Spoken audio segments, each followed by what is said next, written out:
పరిచయం. నిర్మల్ జిల్లా తూర్పు ఉత్తర తెలంగాణ రాష్ట్రంలో ఒక పురాతన, సాంస్కృతికంగా విలక్షణమైన, చరిత్రపరంగా మహత్తరమైన ప్రాంతం. ఈ జిల్లాని చుట్టుముట్టే ప్రకృతి, నదులు, గుట్టలు, కోటలు మన తెలంగాణ రూపకల్పనలో ఒక ప్రత్యేక స్థానాన్ని కలిగి ఉన్నాయి. నిర్మల్ అనగానే అందరికీ గుర్తుకొస్తుంది నిర్మల్ టాయ్స్, కోటలు, కళలు, జ్ఞాన సరస్వతి ఆలయం వంటి ప్రత్యేకతలు. ఈ ప్రాంతాన్ని నిర్మల్ అని పిలువబడటానికి కూడా ఒక చారిత్రాత్మక కారణం ఉంది. మొదట దీన్ని నరిమల్గా పిలిచేవారు. పేరుకి కారణమైన వ్యక్తి నిమ్మారాయుడు లేదా నిమ్మనాయుడు. ఈ ప్రాంతంలో 17వ శతాబ్దం నాటికి పరిపాలన చేసిన రాజు. ఆయనే ఈ ప్రాంతాన్ని అభివృద్ధిపరిచి సాంస్కృతిక, వాణిజ్య, కళాపరంపరల పునాదులను వేయించారు. అయితే నిర్మల్ పేరుకు సంబంధించి వేరే స్థానిక కథా ప్రవాహాలు కూడా ఉన్నాయి. కానీ ప్రధానంగా నిమ్మారాయుడు వేరి ప్రభావం వల్లనే ఈ పేరు వచ్చినట్లు విస్తృతంగా అంగీకరించబడింది.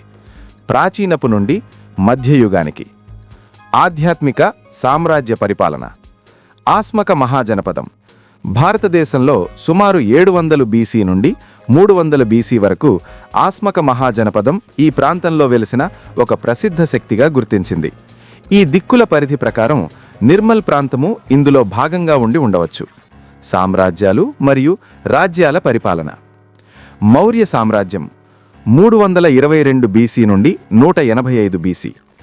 భారతదేశంలో మౌర్య సామ్రాజ్యం అనేది మొదటి ప్రధాన బలమైన పాలనగా భావిస్తారు. ఛాందోగ్య శాసనాల ప్రకారం ఈ సామ్రాజ్యం దక్షిణ భారత ప్రదేశాల్లో కూడా ప్రభావం చూపింది. ఈ కాలంలో నరిమల్ ప్రాంతం కూడా మౌర్యుల పాలనలో ఉండాలని పండితుల అంచనాలున్నాయి.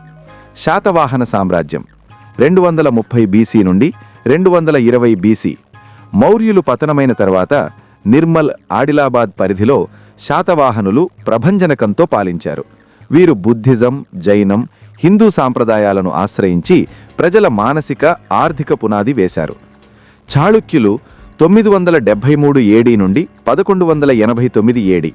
చరిత్రలో వెస్టర్న్ చాళుక్యులు లేదా కన్యకాపురి చాళుక్యులు ఈ ప్రాంతంపై ప్రభావం చూపారు. ఈ వంశం ద్వారా భక్తి, శాసనాలు, కళలు, నిర్మాణ కళలకు విస్తృతమైన ప్రోత్సాహం అందింది. కాకతీయ ఊయురులు 1158 ఏడీ నుండి 1323 ఏడీ. తెలంగాణ ప్రదేశంలో శక్తివంతులైన శాసక వంశాలలో ఒకటిగా కాకతీయులు నిలిచి ఉన్నారు. వీరి ఉన్నత స్థాయి కోట నిర్మాణం, నీటి వనరులపైన ప్రత్యేక శ్రద్ధ పెంచారు. ఈ కాలంలో బ్రిటిష్ కాలానికి ముందుగా నీటి నిల్వలు, వ్యవసాయ వ్యవస్థలు నెలకొన్నాయని చరిత్ర విద్యార్థులు విశ్లేషించారు. తుగ్లక్ ఖానులు 1323 ఏడీలో ముహమ్మద్ బిన్ తుగ్లక్ గోల్కొండ రాజ్యాన్ని ఆక్రమించి ఈ డెక్కన్ ప్రాంతంలో స్వల్పకాలం పాలించారు. ఈ సమయంలో స్థానిక రాజస్థానాల పరిపాలన కాస్త సంక్షోభకరంగా మారింది. బహమనీ సుల్తానులు 1347 ఏడీ నుండి 1518 ఏడీ. తదుపరి డెక్కన్ ప్రాంతంలో బహమనీ సుల్తానులు విస్తృత స్థాయిలో ఉన్నారు. ఈ కాలంలో డెక్కన్ లోపల అనేక శీతల యుద్ధాలు, పరిణామాలు చోటు చేసుకున్నాయి. నైజాం పాలన, గౌరవం మరియు ప్రతిభ. నైజాం దశ 1724 ఏడీ నుండి 1948 ఏడీ. 1724లో అసఫ్ జా నైజాం రాజ్యం ద్వారా ప్రముఖంగా హైదరాబాద్, డెక్కన్ ప్రాంతం ఏర్పడింది. ఈ పాలకులు, ముఖ్యంగా మహమ్మద్ ఖాన్ తరువాతి పాలకులు, నిర్మల్ సమీప ప్రాంతాలపై చిన్న పరిపాలనా వ్యవస్థను నెలకొల్పారు. నిర్మల్ కూడా ఒక చిన్న సంస్థాన్ లేదా జాగీర్ స్థానంగా ఉండి స్థానికంగా నియమితుల ద్వారా పరిపాలింత జరిగింది. స్థానిక జాతీయోద్యమాలు. రామ్జీ గోండ్ రాజు. గోండ్ స్థానికుల దగ్గర నుండి ఒక ధైర్యవంతుడు, రామ్జీ గోండ్గా పిలువబడిన నాయకుడు ఇంగ్లీషు పాలనను ఎదుర్కొన్నాడు. ఈ సంఘటనలు 19వ శతాబ్దం మధ్యలో చోటు చేసుకున్నాయి. నిర్మల్ కోటలు మరియు పరిపాలన. పట్టణం ప్రవేశద్వారంలో ఒక అద్భుత నిర్మాణం. ఇది గత వంశాల శక్తివాళి ప్రసారానికి సాక్ష్యం. స్థానిక వారసత్వాధారుల కథల ప్రకారం ఈ కోటకు ఫ్రెంచ్ శిల్పకారుల సహకారంతో నిర్మాణం కోల్పోయింది. మరో కోట స్థలం కూడా నిర్మల్ చరిత్రకు ప్రత్యేకమైన ప్రాముఖ్యతను కలిగిస్తుంది. నిర్మల్ కొయ్యబొమ్మలు మరియు చిత్రాలు భారతదేశంలో ప్రసిద్ధి పొందినవి. ఈ కళకు నిమ్మానాయుడు మొదటి ప్రోత్సాహకుడిగా నిలిచాడు. ఈ కళాకృతి చెక్కి తయారు చేసిన అంగుళాల నుంచి బంగారు నిర్వహణ వల్ల ప్రత్యేకత పొంది మరియు ప్రపంచానికి పరిచయమైంది. ఆధునిక కాలంలో పరిపాలనా మార్పులు. 1947లో భారతదేశం స్వాతంత్ర్యం వచ్చిన తర్వాత కూడా హైదరాబాద్ డెక్కన్ ప్రాంతం నైజాంల పాలనలో కొనసాగింది. 1948లో భారత ఐక్యతలో విలీనమైంది.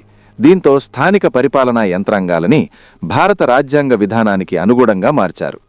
తెలంగాణ ఏర్పడడం 2014లో తెలంగాణ రాష్ట్రం విడిపోయి ఒక ప్రత్యేక రాష్ట్రంగా ఏర్పడిన తర్వాత నిర్మల్ కూడా ఒక ప్రత్యేక జిల్లాగా 2016లో అధికార స్థానాన్ని పొందింది. నిర్మల్ జిల్లా చరిత్ర అనేది ఒక ప్రత్యేక పాలన, సంస్కృతి, కళలు మరియు ప్రజాస్వామ్య తరాలు కలిగిన ప్రయాణం.